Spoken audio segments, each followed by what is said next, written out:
Welcome to Not2 Reads, an audio library of revolutionary texts.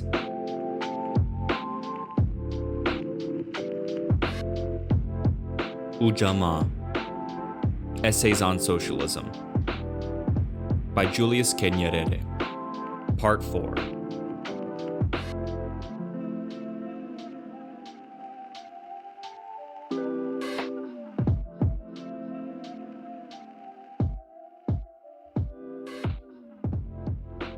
Seven. Socialism and Rural Development.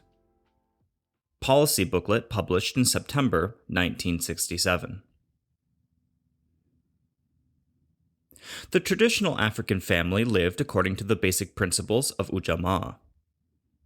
Its members did this unconsciously and without any conception of what they were doing in political terms.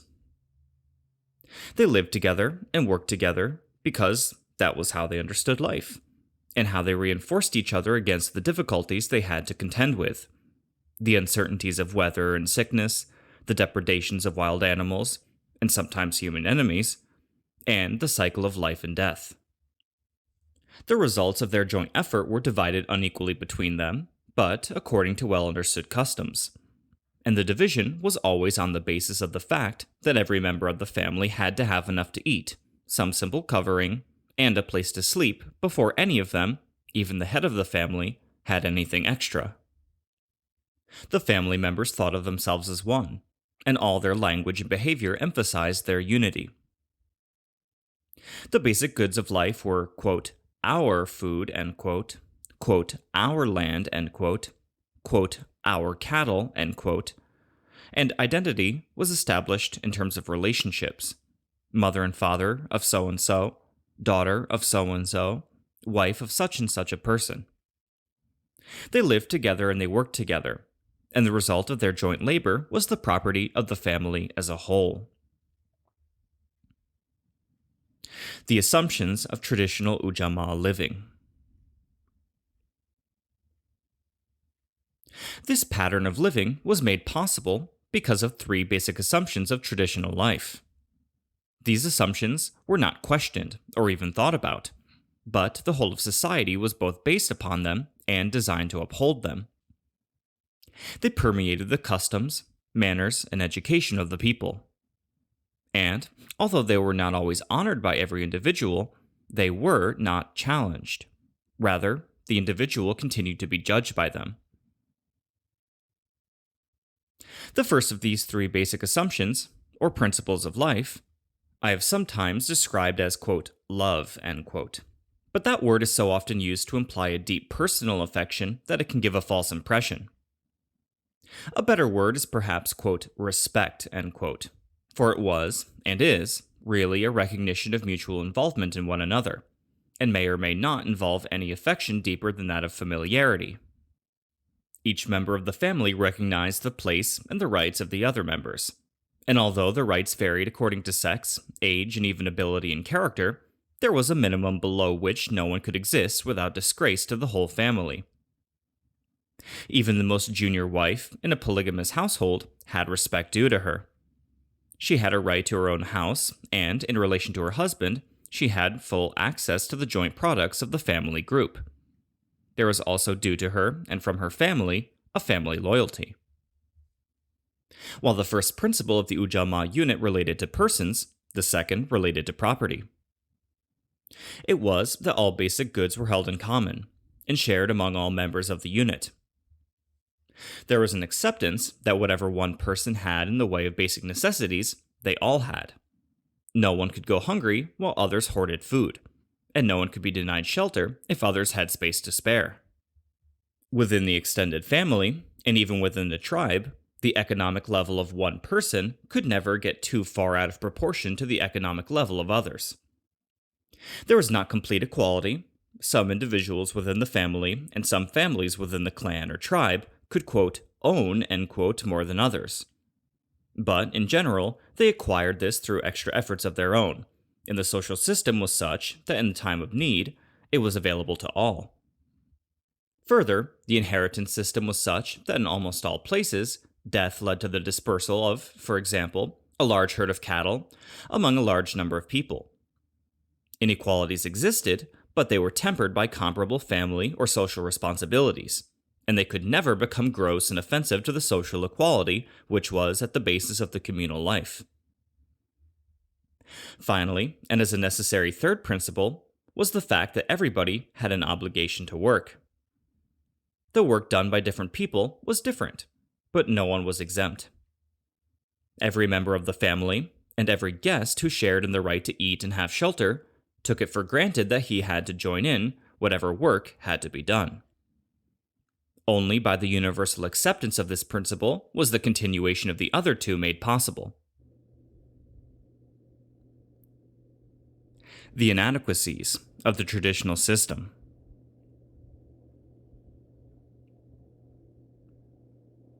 But although these three principles were at the base of the traditional practice of Ujamaa, the result was not the kind of life which we really wish to see existing throughout Tanzania.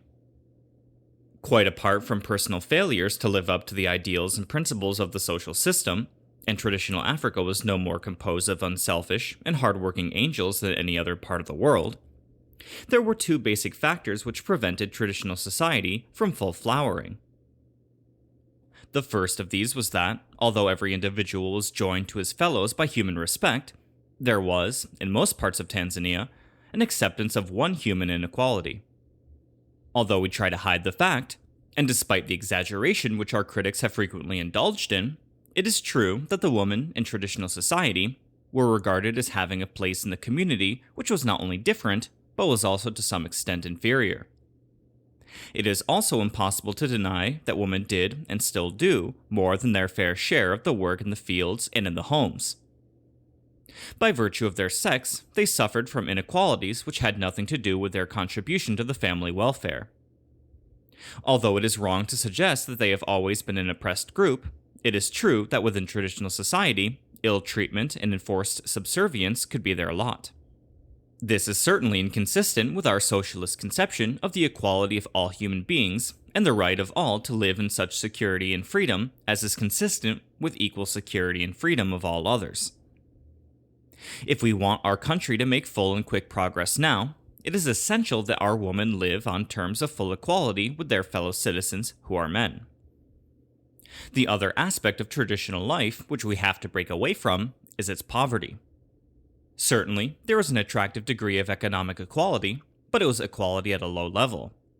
The equality is good, but the level can be raised. For there was nothing inherent in the traditional system which caused this poverty. It was the result of two things only. The first was ignorance, and the second was the scale of operations. Both of these can be corrected without affecting the validity and applicability of the three principles of mutual respect, sharing of joint production, and work by all. These principles were, and are, the foundation of human security, of real practical human equality, and of peace between members of a society. They can also be a basis of economic development if modern knowledge and modern techniques of production are used. The objective. This is the objective of socialism in Tanzania: to build a society in which all members have equal rights and equal opportunities, in which all can live at peace with their neighbors without suffering or imposing injustice, being exploited or exploiting, and in which all have a gradually increasing basic level of material welfare before any individual lives in luxury.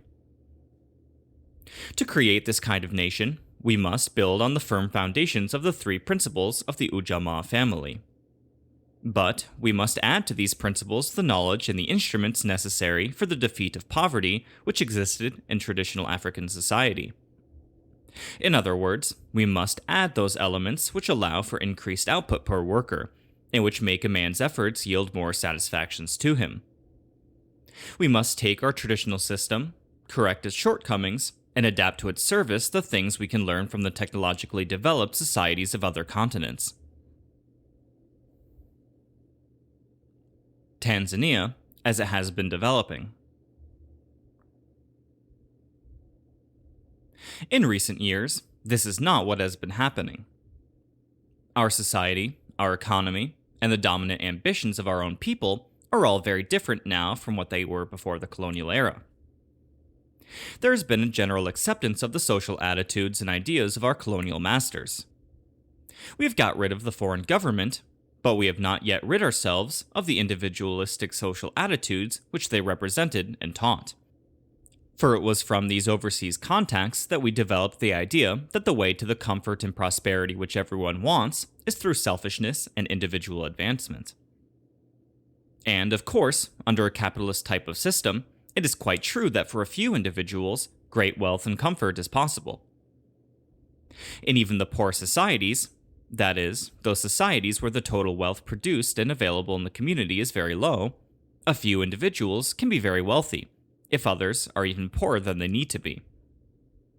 If you abandon the idea and the goal of equality, and allow the clever and fortunate to exploit the others, then the glittering prizes of material success will be attractive to all, and the temptations of individualism will be further increased. No one likes to be exploited, but all of us are tempted by opportunities to exploit others. One important result of the developments over the past 40 years has been the growth of urban centers and of wage employment. In fact, only about 4% of our people live in towns, and less than 340,000 people work for wages out of a total adult population of not less than 5 million. Unfortunately, the life of these tiny minorities has become a matter of great envy for the majority. Life in the towns has come to represent opportunities for advancement, a chance of excitement, and the provision of social services, none of which is easily available in the rural areas. Most of all, there is an almost universal belief that life in the towns is more comfortable and more secure, that the rewards of work are better in the urban areas, and that people in the rural parts of the country are condemned to poverty and insecurity for their whole lives. But although the goal of individual wealth has been accepted by our people, and despite their belief that this can be attained by wage employment and by life in the towns, the truth is that it is an unrealistic goal, especially in Tanzania. The vast majority even of our town dwellers live extremely poorly, and in most cases, they are on the whole worse off, both materially and in the realm of personal satisfaction, than the people in the rural areas could be. An unskilled worker in the towns or on the agricultural estates earns wages which are hardly sufficient to enable a family to eat a proper diet and live in a decent house.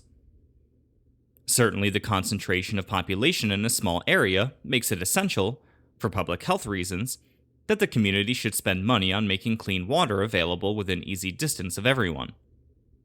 Certainly, too, the concentration of people makes social life easier and allows educational opportunities for adults to be more easily available and more varied.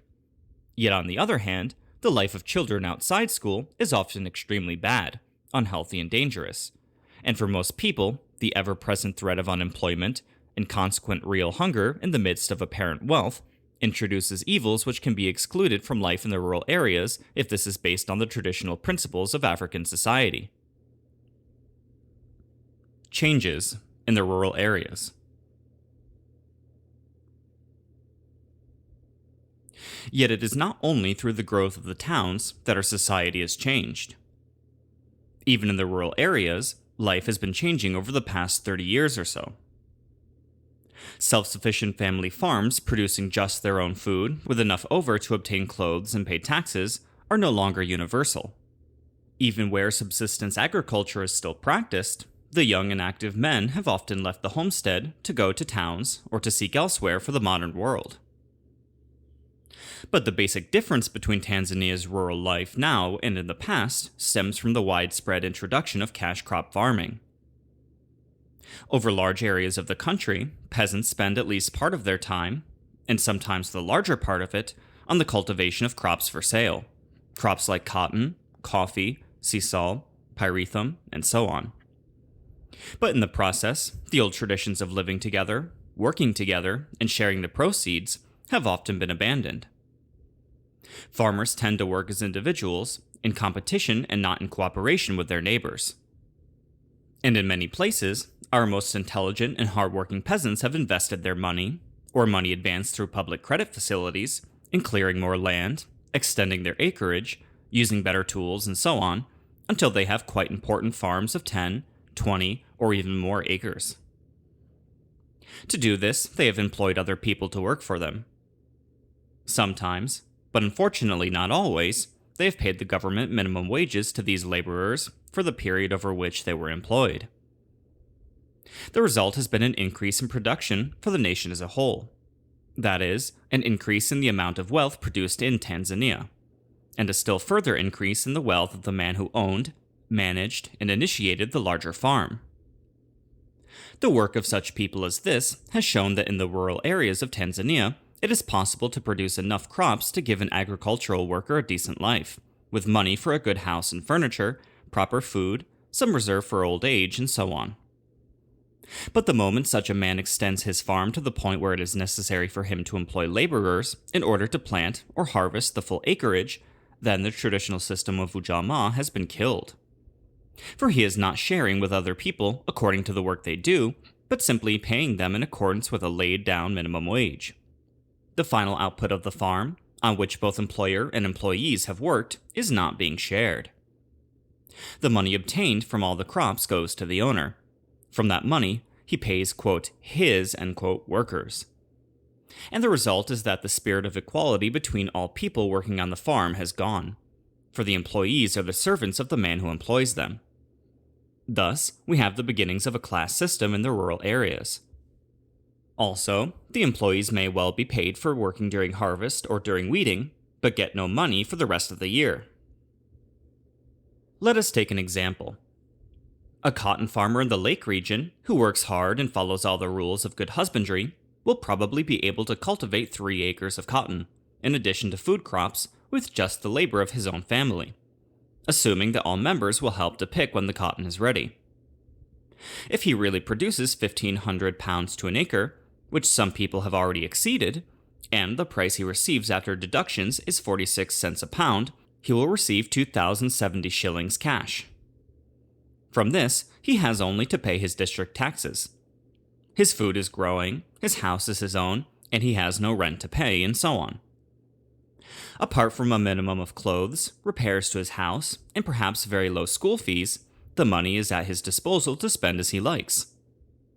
Let us now assume that this man decides that the following year he will plant 6 acres. For this, he and his family will have to work harder, but in addition, they will employ 3 people during the picking and cleaning for an average period of 3 months during the year. He will thus have to pay out to his laborers something like 900 shillings, but in return, because he has used them, he and his family will receive another 2,070 shillings.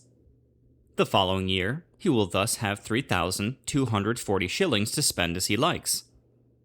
He can either expand further, perhaps by acquiring a tractor, or other improved implements, or he can live better, and so on.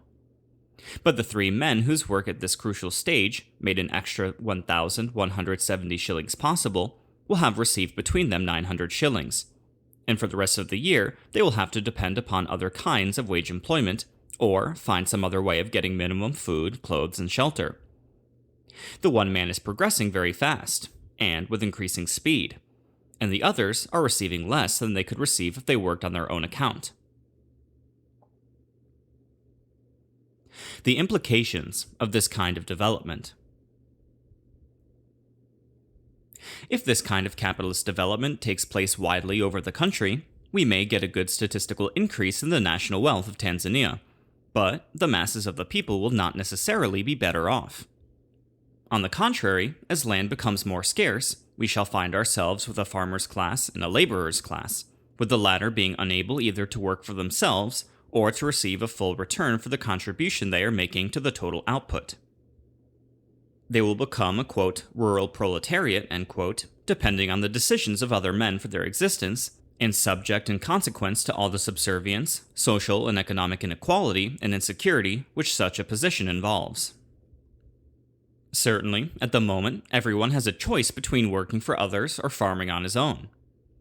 In Tanzania's circumstances, it may therefore seem unnecessary to be worrying about the implications of agricultural capitalist development, implications which will not reveal themselves in their full force until a shortage of land becomes a problem for our nation. But there are already local shortages of land in popular, fertile, and well-watered areas. And in any case, If we allow this pattern of agriculture to grow, we shall continue to move further and further away from our goal of human equality. The small-scale capitalist agriculture we have now is not really a danger, but our feet are on the wrong path. And if we continue to encourage or even help the development of agricultural capitalism, we shall never become a socialist state. On the contrary, we shall be continuing the breakup of the traditional concepts of human equality based on sharing all the necessities of life and on a universal obligation to work. There is, however, another institution in rural life which has brought a very great change to many of our peasants, and which does not stem from the socialist principles of avoiding the exploitation of man by man. A large part of our farm produce is now marketed by cooperative societies, which are owned and governed by the farmers themselves, working together for their own benefit. Many criticisms have been made of the workings of our cooperative societies. Much practical improvement is necessary if they are really to serve the farmers and not to replace the exploitation of man by the exploitation of inefficiency and bureaucratic dishonesty. Yet there is no doubt that marketing by farmers, without the intervention of middlemen who are endeavoring to pay as little as possible to the farmer and receive as much as possible from the consumer, can be to the benefit of both the farmers and the rest of the community. In criticizing the working of existing cooperative societies, we must not make the mistake of blaming the principles of cooperation. The problems of cooperatives are practical ones, which must be worked out and dealt with by better and more skilled management and commercial machinery. But although marketing cooperatives are socialist in the sense that they represent the joint activities of producers, they could be socialist institutions serving capitalism if the basic organization of agricultural production is capitalist. It is not inconsistent with the capitalist philosophy of the United States of America that farmers' cooperatives exist and are quite strong there. For a farmers' cooperative marketing society is an institution serving the farmers. If they are capitalist farmers, then the existence of a cooperative marketing society will mean that one group of capitalists, the farmers, are safeguarding their own interests, as against another group of capitalists, the middlemen. It is only if the agricultural production itself is organized on a socialist pattern that cooperative marketing societies are serving socialism. Summarizing the present position. At this point, let us try to sum up the present position in Tanzania in a few words. We have the vast majority of our people living in the rural areas, most of them working on their own as farmers who do not employ any labor, but produce their own food and some additional crops which they sell. Many of them try to adopt modern methods, each on his own particular farm and while working in isolation. This is like every worker trying to have his own factory. There are, in addition, a small number of agricultural employers. A few of these are estates employing some hundreds of workers, but increasingly, although still in small numbers, the employers are individuals employing a few people for perhaps only part of the year. Here and there over the country, we do have groups of people working on terms of equality and sharing the proceeds in cooperative farms, but these groups are so small in number that they do not yet make a real impact either on our total agricultural output or, except locally, on the social structure which is developing. They are important only as examples of what could be, not as an indication of what is.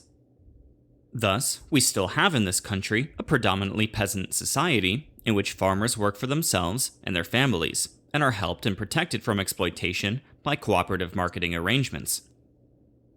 Yet the present trend is away from the extended family production and social unity and towards the development of a class system in the rural areas. It is this kind of development which would be inconsistent with the growth of socialist Tanzania, in which all citizens could be assured of human dignity and equality, and in which all were able to have decent and constantly improving life for themselves and their children. Tanzania as it must develop.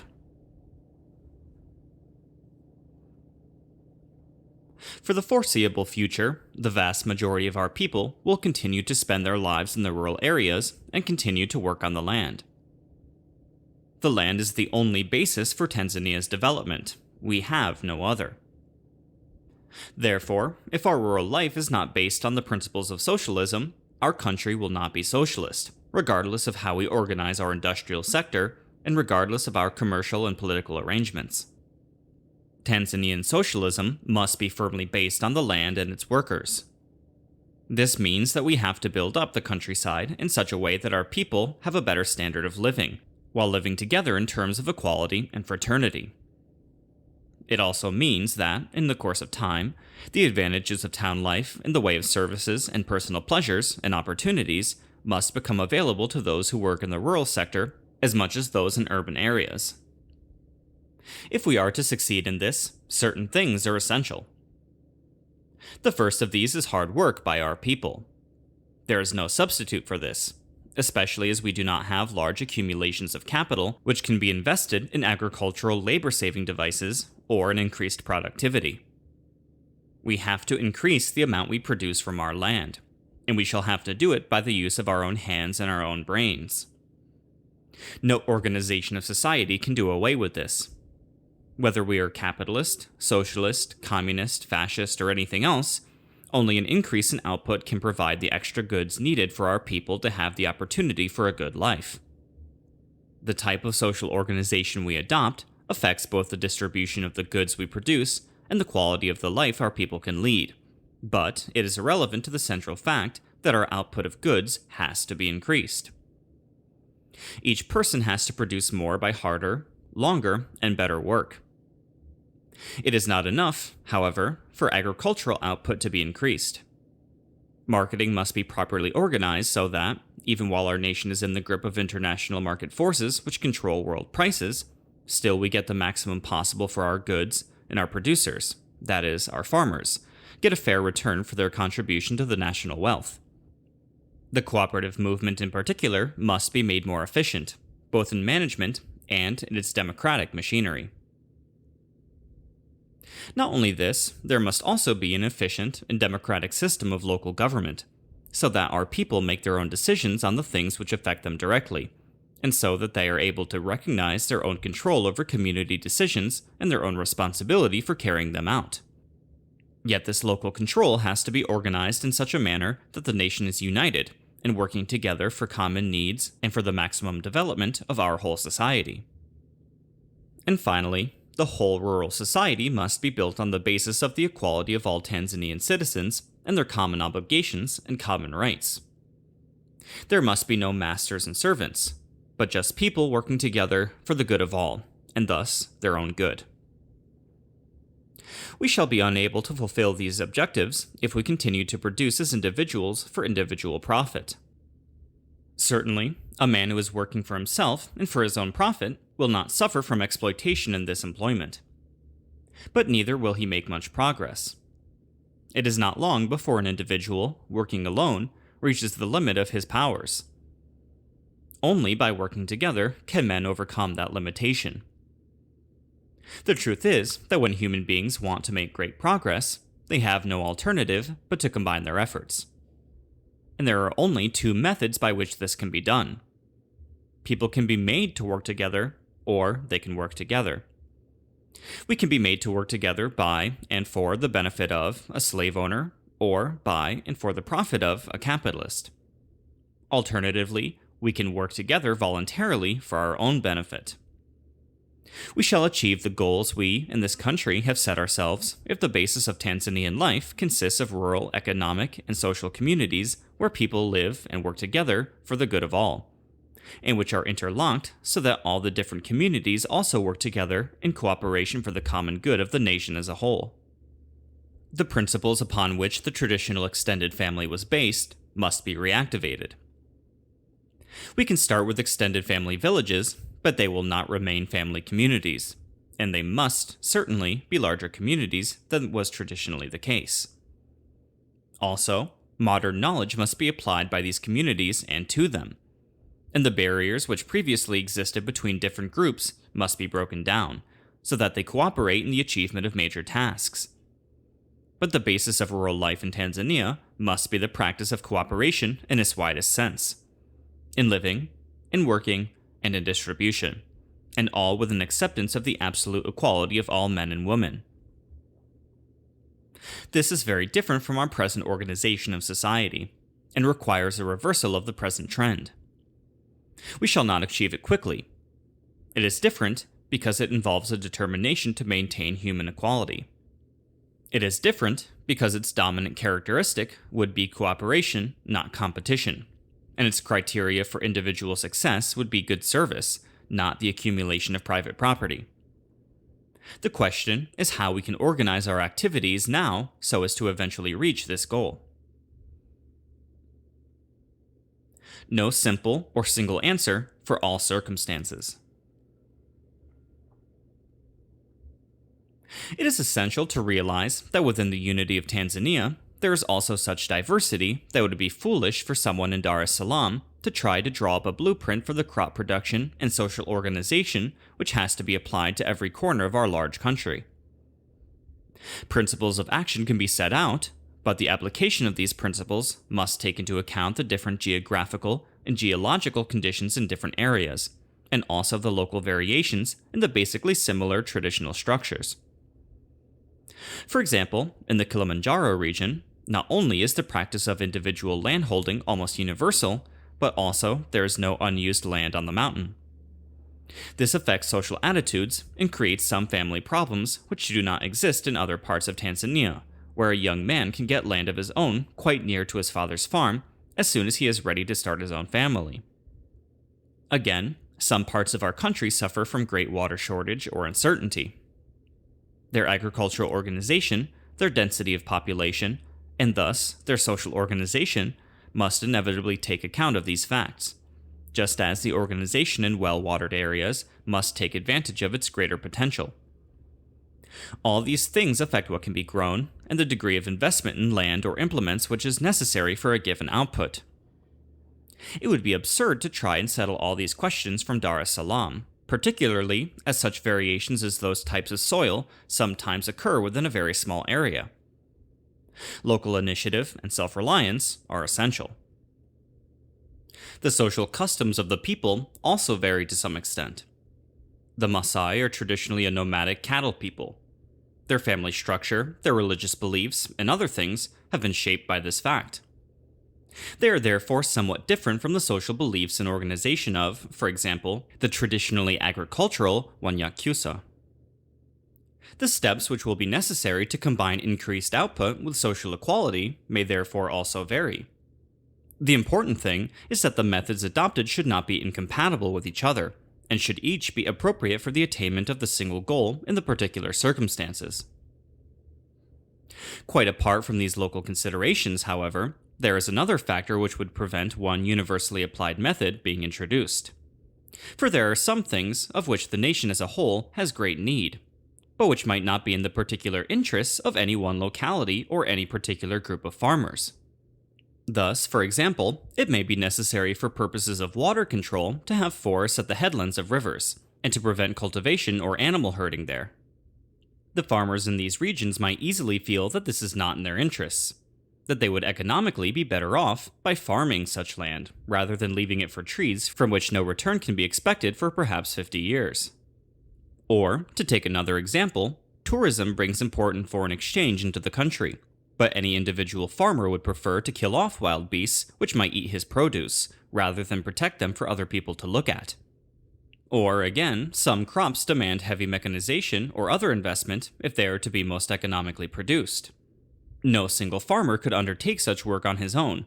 Even a cooperative group would have difficulties at the beginning because of the heavy initial capital requirements and the consequent big burden of debt that they would be accepting.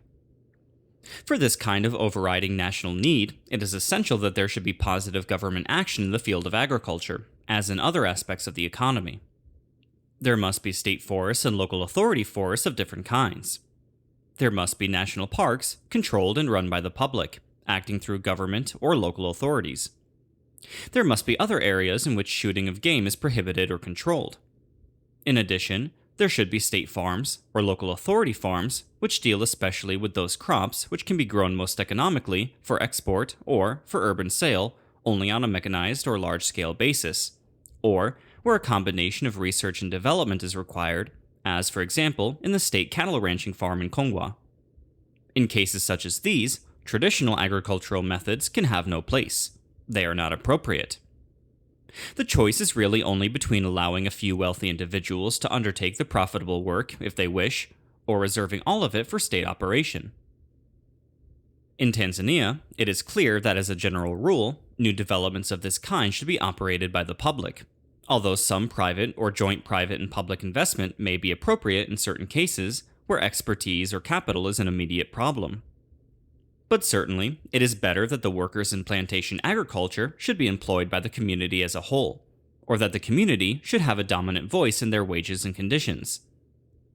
By such public or joint public and private employment, the workers of this kind of mass production farm can be sure of fair treatment, and can do their work knowing that any proceeds from the farm go to the community in general, or are being used for further investment. The workers will be able to know that their efforts are not just benefiting company shareholders whom they do not know and who do nothing to make the enterprise a success. Thus, included in the rural and agricultural organization of Socialist Tanzania, there must be some state or other public enterprises operated under the control of appointed managers and employing labor just as the nationalized food mills do. But this should only be a small part of the agricultural sector in Tanzania. It should not be our purpose to convert our peasants into wage earners, even on government farms. To make our socialism and our democracy a reality, we should instead adapt to modern needs the traditional structure of African society. We must, in other words, aim at creating a nation in which Ujamaa farms and communities dominate the rural economy and set the social pattern for the country as a whole. Ujamaa agriculture. In a socialist Tanzania, then, our agricultural organization would be predominantly that of cooperative living and working for the good of all. This means that most of our farming would be done by groups of people who live as a community and work as a community. They would live together in a village. They would farm together, market together, and undertake the provision of local services and small local requirements as a community. Their community would be the traditional family group, or any other group of people living according to Ujamaa principles, large enough to take account of modern methods and the 20th century needs of man. The land this community farmed would be called, quote, our land, end quote, by all the members. The crops they produced on that land would be, quote, our crops, end quote. It would be, quote, our shop, end quote, which provided individual members with the day-to-day necessities from outside. Quote, our workshop, end quote, which made the bricks from which houses and other buildings were constructed, and so on. Obviously, such community activities would need to be organized, would need to have a, quote, manager, end quote, responsible for the allocation of tasks and their supervision. There would need to be a, quote, treasurer, end quote, responsible for the money earned and its administration, and a, quote, governing committee, end quote, which is able to take executive decisions in between general meetings. But all these people could come from among the community, and must do so if it is to be a real socialist unit. They would be members of the community, not outsiders, although at the beginning there may be an advantage in attaching to such schemes some technical and other advisors if the right kind of expert could be found. Such groups are possible in Tanzania. Indeed, a few already exist. There is no need to wait for the government to organize them and give all the instructions. Nor would it be sensible to expect everyone who joins such a group to be willing to think only of the community interest and never of his own. Such unselfishness is rare in man, and no social organization should be based on the expectation that all members will be angels. What is required is a sensible organization, which can be shown to be to the benefit of all members. This can be done if every member has certain responsibilities to the community, and is able to see his benefits from it because they are benefits to himself and to his village. The essential thing is that the community would be farming as a group and living as a group. Investment in the community farm would be investment in the farm of every member. Investment in the village, such as clean water supply, would be of benefit to every member. The return from the produce of the farm, and from all other activities of the community, would be shared according to the work done and to the needs of the members, with a small amount being paid in taxes and other amount, which is determined by the members themselves, invested in their own future. There would be no need to exclude private property in houses or even in cattle. Some energetic members may wish to have their own gardens, as well as share in the community farm. The extent of the private activities may well vary from one village to another, but always on the basis that no member is allowed to exploit another, nor to exploit a non-member, and that all must play a fair part in the life of the community from which they all benefit. Such living and working in communities could transform our lives in Tanzania. We would not automatically become wealthy, although we could all become a little richer than we are now. But most important of all, any increase in the amount of wealth we produce under this system would be, quote, ours, end quote. It would not belong to just one or two individuals, but to all those whose work had produced it. At the same time, we should have strengthened our traditional equality and our traditional security. For in a village community, a man who is genuinely sick during the harvest would not be left to starve for the rest of the year, nor would the man whose wife is ill find the children uncared for, as he might do if he farms on his own. Traditional African socialism always made such questions as these irrelevant, and our modern socialism, by resting on the same foundations, will also make them irrelevant. For in each Ujamaa village, the man who is sick will be cared for. A man who is widowed will have no difficulty in getting his children looked after. The old, the unmarried, the orphans, and other people in this kind of trouble will be looked after by the village as a whole, just as was done in traditional society.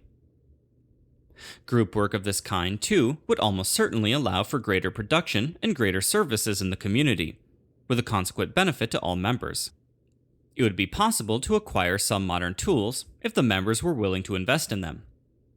Some degree of specialization would be possible, with one member being, for example, a carpenter who makes the tables, chairs, doors, and other things needed by the community, and works on the land only during times of great pressure, like the harvest. Another member could be responsible for building work, another for running a nursery where children could be cared for and fed while most of the members are in the fields, and so on. By such division of labor, arranged by the members according to their own needs, the villagers could make their whole lives more fruitful and pleasant. Ujamaa Socialism and Practice. A nation of such village communities would be a socialist nation. For the essential element in them would be the equality of all the members of the community, and the members' self-government in all matters which concern only their own affairs. For a really socialist village would elect its own officials, and they would remain equal members with the others, subject always to the wishes of the people. Only in relation to work discipline would there be any hierarchy, and then such officials would be merely acting for the village as a whole. Let us take an example. It would be a meeting of the villagers which would elect the officials in the committee, and a meeting of the village would decide whether or not to accept or to amend any detailed proposals for work organization which the committee had drawn up in the light of general decisions given by earlier meetings. Let us assume that a 40-member village meeting agrees to a cotton farm of 40 acres and a food farm of 40 acres. It would be the committee's job to propose where in the land available these different crops should be planted, and to propose the times and organization of joint work on the land. At the same time, the committee would have to make proposals for the other work which had been decided upon, perhaps the digging of a trench for future piped water supply, or the making of a new road, or the improvement of village drainage. These detailed proposals they would bring to the next village meeting, and once they had been accepted, it would be a job of the officers to ensure that all members carried out the decisions, and to report to a general meeting any problems as they occurred. As the village became more established, and the need for a village carpenter, or a village nursery, or a village shop became more pressing, the committee would work out proposals as to how these could be organized and run by a member for the common benefit. The village officials would also be responsible for liaising with other villages and with the general machinery of government. Thus, they would be responsible for making any requests for outside assistance about schooling, credit, agricultural advice, and so on, which the village had decided it needed, as well as arranging the selling of crops, the organization of taxes, payments, etc. By such means as these, there would be re-established all the advantages of traditional African democracy, social security, and human dignity, and at the same time, we would have prepared ourselves to take advantage of modern knowledge and the advantages which this can bring. For there is no reason why, in the course of time, such villages should not become more than simple agricultural communities, selling their crops and buying anything manufactured from outside. Certain things will always be available more cheaply if they are mass-produced. But an established village could easily organize the production of other things for itself.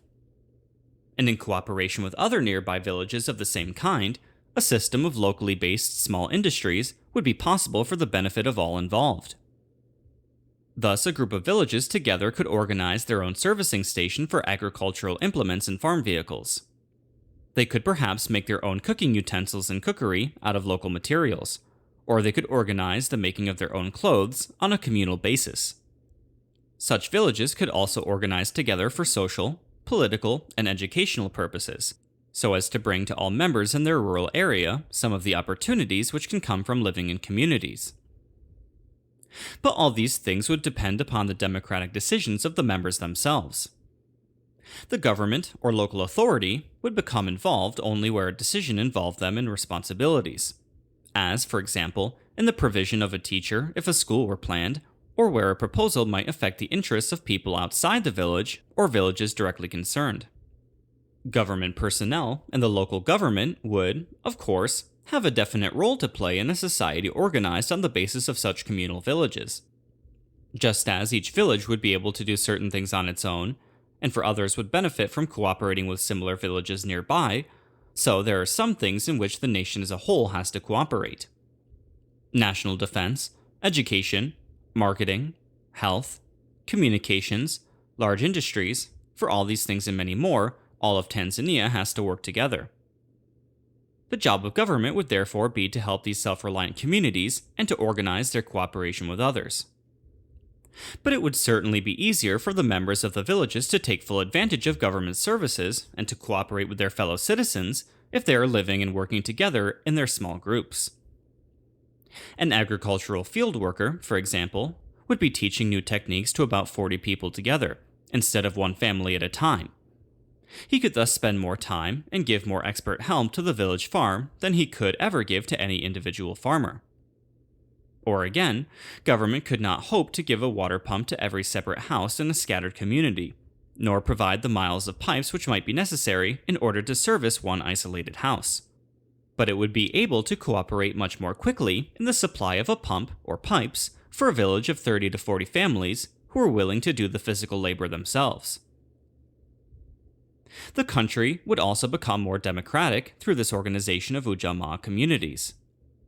The member of parliament, or of the local council, would more easily be able to keep informed of the people's wishes and their ideas on national issues if they are living together than if the people do not get a daily opportunity to discuss important issues together.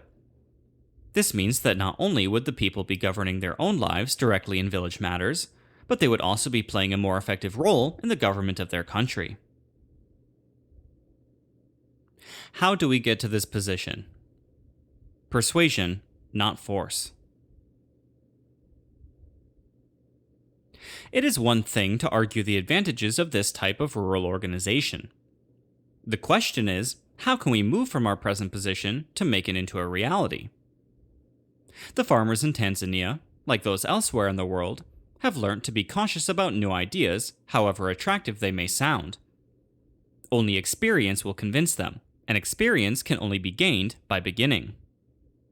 Yet socialist communities cannot be established by compulsion.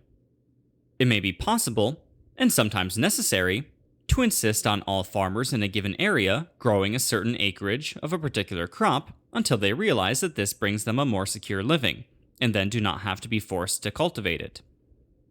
But living together and working together for the good of all is not just a question of crop output. It depends on a willingness to cooperate and an understanding of the different kind of life which can be obtained by the participants if they work hard together. Viable socialist communities can only be established with willing members. The task of leadership and of government is not to try to force this kind of development, but to explain, encourage, and participate. For a farmer may well be suspicious of the government official or party leader who comes to him and says, quote, "Do this," end quote. He will be more likely to listen to the one who says, quote, "This is a good thing to do for the following reasons, and I am myself participating with my friends in doing it," end quote. Individuals can have a very great effect in this work, whether or not they have any official position. Government can help to get communities established by encouragement and by giving priority to service in those groups who have committed themselves to this type of development. But it is vital that whatever encouragement government and TANU give to this type of scheme, they must not try to run it. They must help the people to run it themselves. It would also be unwise to expect that established farmers will be convinced by words, however persuasive. The farmers will have to see for themselves the advantage of working together and living together before they trust their entire future to this organization of life. In particular, before giving up their individual plots of land, they will wish to see that the system of working together really benefits everyone.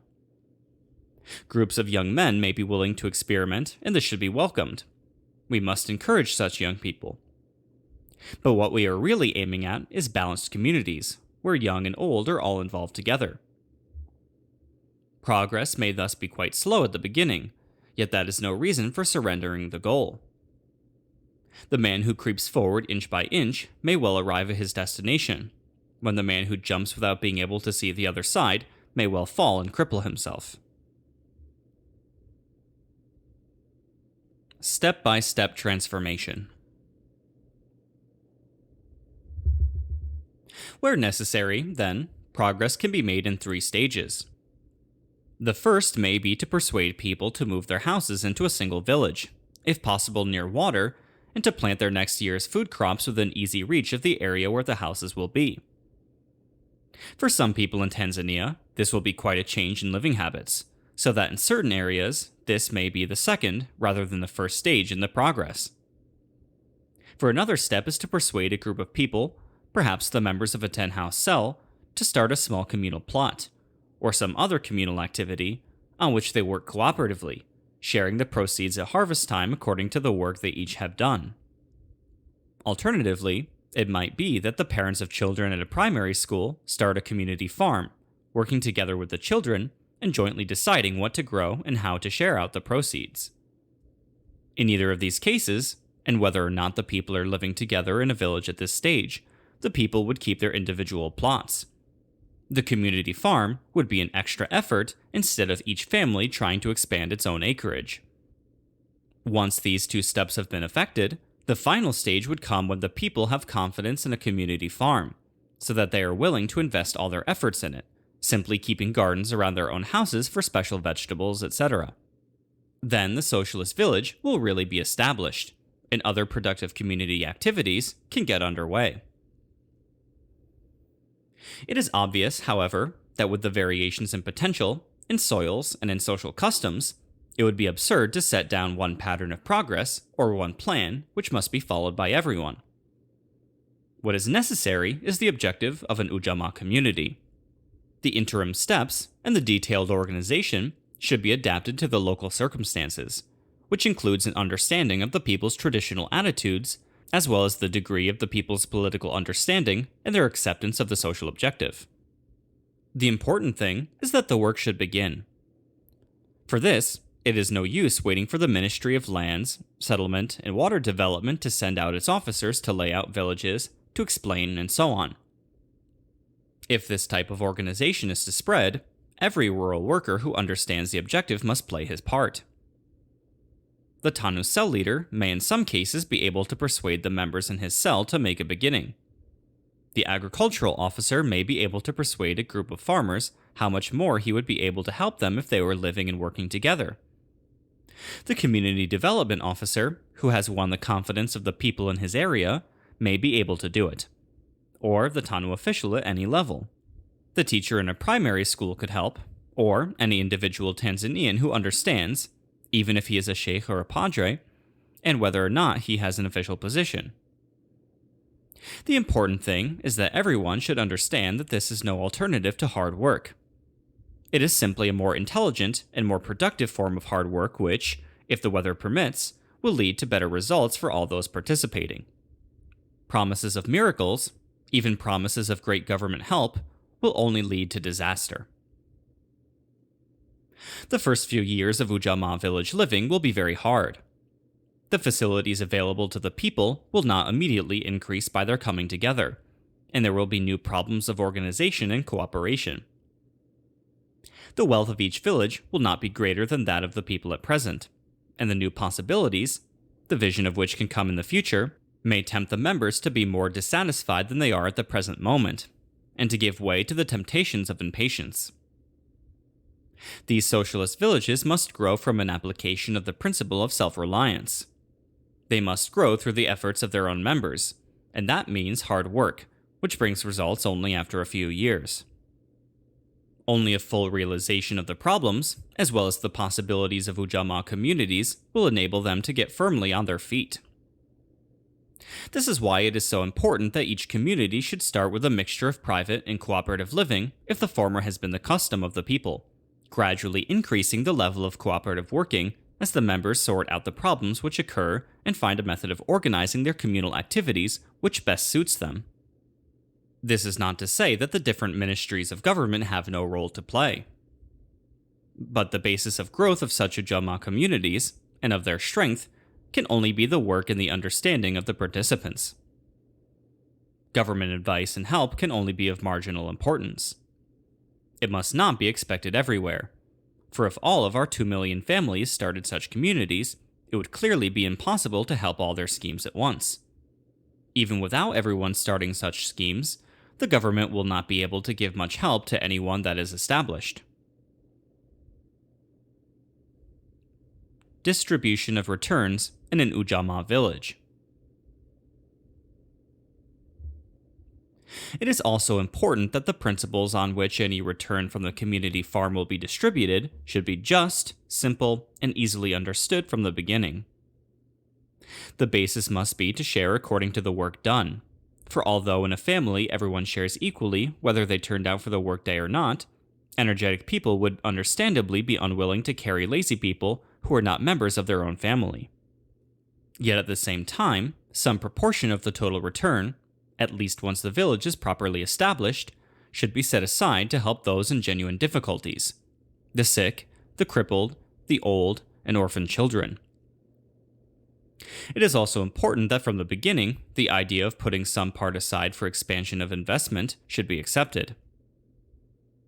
When the first farm begins, it might be possible in certain places for most of the return to be devoted to communal purposes, like buying pipes for water supplies, or building a new classroom, a community center, and so on.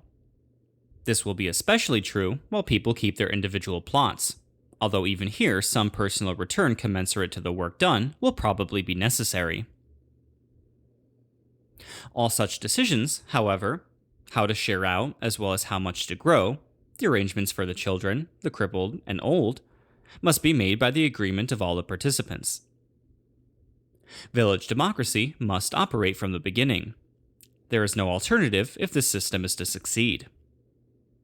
A leader will have an opportunity to explain his ideas and to try to persuade the people that they are good. But it must be for the people themselves to accept or reject his suggestions. It does not matter if the discussion takes a long time. We are building a nation, and this is not a short-term thing. For the point about decisions by an Ujamaa village is not just whether the members do or do not decide to dig a well or to clear a new shamba. The point is that by making this decision and then acting upon it, they will be building up a whole way of life, a socialist way of life. Nothing is more important than that, and it is not the work of a few days nor of a few people. An Ujamaa village is the village of the members, and the life there is their life. Therefore, everything which relates exclusively to their village and their life in it must be decided by them and not by anyone else. Some special problems. Local land shortages. There are, however, some areas where local land shortage makes it impossible to move towards cooperative living and working through the opening of entirely new community farms. In such areas as Kilimanjaro, for example, every piece of land is already intensively cultivated, with barely enough open spaces left for public purposes like schools, community centers, and so on. Furthermore, these areas are almost always farmed on the basis of individual plots, usually with each farmer living on his own plot and not in villages with his neighbors. In areas like these, there is already a social problem. Young men and women find that there is no work for them to do on their father's land, and no place nearby where they can start to farm on their own. Up to now, they have, as a result, tended to drift to the towns looking for wage employment, which they are often unable to find. There is no easy answer to this. The only answer is through new settlements in other areas. It is impossible to expand the land on the mountain, and the only way forward for the growing population is to go to some other part of Tanzania and to start afresh. This is necessary whatever form of agricultural organization is adopted. Government must help the extra population from these areas to settle and to farm. In the future, however, this assistance for resettlement should be on the basis of settlement in villages, which can develop into Ujamaa communities. This does not mean that the government should build modern expansive houses and complete villages for the new settlers to move into. That assumption has been our mistake in the past. Instead, we must organize two, quote, moving days, end quote. The first should be during the beginning of the dry season, when active men and women are taken to the new area and loaned tents for a few weeks while they build temporary houses for themselves and their families, who will move in later and begin land clearing ready for the rains. When accommodation is ready, the second, quote, moving day, end quote, should be instituted, with the families brought to begin their new life in the village. For those people whose relatives cannot help them, the government should provide food until the first harvest. It should also provide simple tools on credit, and be prepared to provide credit for poles, permanent roofing, etc. for the houses, and give a grace period of 3 years before repayment begins. In such settlements, too, it would be essential that agricultural advice be available, because the farmers would be unfamiliar with the crops and the soil requirements for the new area. It is in circumstances like these that the government should try to provide a community development officer or a TANU official familiar with the potential of living and working together who would help the new settlers in the initial organization of their village committees, etc. Even so, if the new settlers come from areas of exclusively private farms, it would be a mistake to exclude individual plots at the beginning. Some large areas of land should be reserved for a community farm, but if the settlers so wish, they should be allowed to clear first, although as a group, the land which they will each cultivate privately. In order to avoid the need for big capital investment, it is also necessary that the first effort should be made in the direction of the village growing its own food. Land clearing and planting of cash crops should be the second priority, not the first. The need for new settlement from areas of land shortage does not mean that the land shortage areas should be excluded from socialist development. It must be accepted, however, that socialist progress in these areas will be more difficult to achieve. For when vacant land is not available, there is only one way to create a community farm. That is, by individual farmers coming together and joining their pieces of land and working them in common. Furthermore, many of these areas are under permanent crops, like coffee. A farmer entering an Ujamaa village under these circumstances will thus be investing at least part of his existing capital in the new project, not simply investing his effort in making an expanded farm. This will mean that a greater amount of socialist and technical education will be necessary before the first steps are undertaken, for the farmer must be convinced that working together with others, pooling his coffee trees with others, will still bring greater benefits to himself and his family. It may be that the way to start under these circumstances is to operate first on the basis of working groups, but with the individual plots retained. That is, on the basis of mutual help. This would be simply a revival, and perhaps an extension of the traditional system of joint activity, making it applicable to existing forms and not just to land clearing or house building. By working together on private farms, the farmers will be able to finish different jobs more quickly, or to do things which would be too difficult for any of them individually. They will then have time to do other useful things, either by themselves or cooperatively. This first step of mutual help can be followed by others. The farmers can buy certain essential goods cooperatively, things like fertilizers, for example, or they could build a store for their coffee together, or something else which is of use to them all. By doing such things together, the farmers will gradually be moving towards an acceptance of Ujamaa socialism. In areas of land shortage like this, the way for people to begin to work together may, however, not be in agriculture at all. Instead, a group of them may come together to start a small, quote, industrial, end quote, or, quote, service, end quote, project, in which they all work for the good of all. Thus, for example, in Kilimanjaro, a group of farmers may get together and jointly organize and run a modern poultry unit, or a communal tannery, or a communal woodwork shop. Or, again, they may come together to share the use of a truck which they jointly own, or to organize some new irrigation, perhaps with a water wheel which they jointly own, which will benefit all of them. If people start working together in this way, it will be possible for these densely populated areas to become areas of rural industrialization, thus reducing their dependence on world prices of their cash crops, and also providing a new impetus to community activity and community life. Rural industrialization projects must not be thought of in terms of large modern factories, but more in terms of, quote, cottage industries, end quote. Yet it would be a mistake for such work to be done by separate families in their own homes. If the shirt making, or the knitting of sweaters and blankets, is to be the project for a particular group, they should work together in one place, so that they can help each other and each specialize on certain aspects of the work. Neither should great capital investment be considered. We have many traditional manufacturing activities which we can revive, and which we should revive. Government also intends to take further steps which we hope will, in a year or so, enable advice and ideas to be given to people in circumstances like these. But the important thing is that such, quote, village industries, end quote, must be organized and run on the same basis as community farms. That is, with the members making their own decisions, electing their own officers, and sharing the proceeds in accordance with what they themselves believe to be justice. Animal husbandry areas. Another special problem may well occur in those areas where animal herding is an important economic activity, if not the only one. Certainly, no one can expect that all the farmers in such an area will straight away merge their herds into a common pool.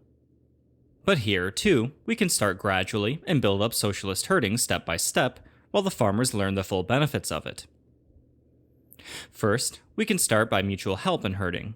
The herders will mix up a group of farmers' cattle and take them all out together, so that a smaller number of people are out at any one time. This, in fact, is quite customary for many of our people, and it would be comparatively simple to introduce the system where it has died out or has never been practiced. And it will mean that each farmer will have a little more time to do other work, either on his own or, better still, in cooperation with others for the benefit of the community as a whole. Another method of advance is for a number of cattle owners each to contribute 1 or 2 head of cattle so as to make up a community herd, which is then cared for by modern methods and which perhaps has a reserved grazing area. Each farmer would, at this stage, also keep his own herd. But gradually, the improvement of the community herd and the visible experience of communal benefits from it will probably lead them to build up the community herd and reduce the size of their own separate cattle ownership. The participants would, of course, use the income from the community herd as they please. They may decide to use the milk for school feeding. They may decide that the income from the herd should be used to build a cattle dip, or a dam which will provide regular water for the people and cattle alike. Or they may decide to spend the income on improving the village or helping those members of the community who are in some kind of trouble. In both of these special circumstances, the move into a village, so that people live together as well as work together, may have to be accomplished gradually. But until it is done, real democratic and socialist living is impossible. Problem of capital. A very important fact about this method of gradual progress into Ujamaa communities is that there is no necessity for great capital investment before they can start. They can be, and, except where a completely new area is being started up to deal with people moving from overpopulated areas, should be started by the people from their own efforts. New land can be cleared by people using their own tools. the tools they use now on their individual plots. Often, they themselves will be able to provide the seed for the community farm from their own stocks, or they can get in advance from the purchase of seed, fertilizers, etc. from their cooperative society, or perhaps from the National Development Credit Agency. On that basis alone, they can start, and the first year's profits from the community farm can then be used to purchase simple tools, perhaps an ox plow, and so on, for expanded community effort in the coming years. Again, if there is a savings and credit society existing in the area, and these should be encouraged whether or not there is an Ujamaa community, the members of that society may agree to lend their savings for the purpose of starting or expanding an Ujamaa community. The important thing is that there should be no reliance on great outside capital injection. We have already seen, in the original government settlement schemes, the great dangers of heavy initial capitalization and the great burden of debt which it leaves for the farmers. And the truth is that in any case, our nation does not have large amounts of capital. We have to create our own, and we can do this if we work together, using at the beginning simply the resources we already have. That is, our labor, our land, and our willingness to work together. The role of government. Ujamaa villages will have to be established and will grow through the self-reliant activities of our people. They will be created by the village people themselves and maintained by them. It must be done from their own resources. The government's role is to help people make a success of their work and their decisions.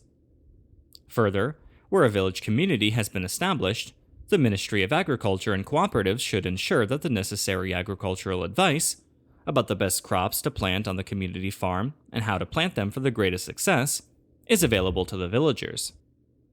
If necessary, in a large village, an agricultural field officer could be stationed permanently so that his advice is available whenever required. Alternatively, if there is a member of the scheme who is qualified to receive special training, the ministry must provide training for him. It must make available a place at an existing institution, or run special courses for such people. The Ministry of Local Government and Rural Development, too, must be active in these villages. Their field workers should be available to help the people to organize themselves, to advise them on how they can become eligible for advances for seed or for small loans for farm equipment. It would be this ministry, too, which should draw up a model constitution for the villages at different stages, although it must be stressed that no one model should be imposed upon any village. Any model which is drawn up should just be a guide which draws the attention of the people to the decisions which they have to make. Each village community must be able to make its own decisions. Nonetheless, the experience of existing Ujamaa villages, such as those now operating within the Ruvuma Development Association, could be helpful, and the Ministry of Local Government and Rural Development should try to make this experience available to people from different parts. But the most important thing is not that the government should do this or that for all villages, but that within its resources, it should give priority to requests which are received from villages where the people are living together and working together for the good of all. Conclusion. What is here being proposed is that we in Tanzania should move away from being a nation of individual peasant producers who are gradually adopting the incentives and the ethics of the capitalist system. Instead, we should gradually become a nation of Ujamaa villages where the people cooperate directly in small groups and where these small groups cooperate together for joint enterprises. This can be done. We already have groups of people who are trying to operate this system in many parts of our country. We must encourage them and encourage others to adopt this way of life too. It is not a question of forcing our people to change their habits. It is a question of providing leadership. It is a question of education. And it is a question of all of us together making a reality of the principles of equality and freedom which are enshrined in our policy of Tanzanian socialism.